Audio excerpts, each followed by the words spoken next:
சூரியகாந்தி தோட்டத்தில உள்ள ஜோராக நிக்கிறண்டி அத்த மகளே வாடி புள்ள நாம அழகு என்ன அரைக்க போவோம் போடு தன்ன நானே நானன் நன்னே நானே தானன் நானே நானன் நன்னே தானன் நானே தன்னன் நன்னே நானே தானன் நானே தன்னன் நானே.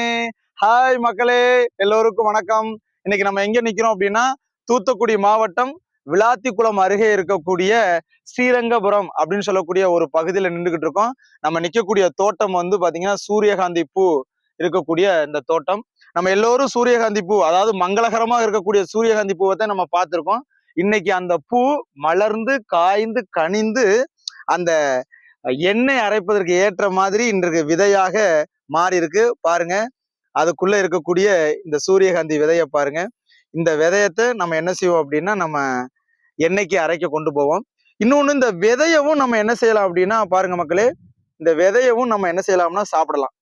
இந்த விதை என்ன அப்படின்னா நம்மளுக்கு மூளையில முடக்குவாதம் வராம இருப்பதற்கான அனைத்து ஆன்டிபயோட்டிக் நோய் எதிர்ப்பு சக்தி அனைத்து இருக்கு.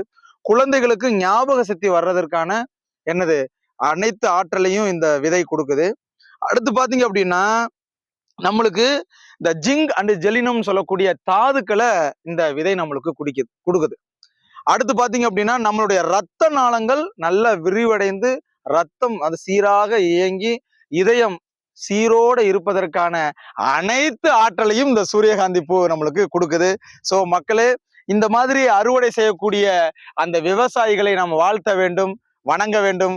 வாழ்க விவசாயி, வளர்க விவசாயி. நன்றி, வணக்கம் மக்களே.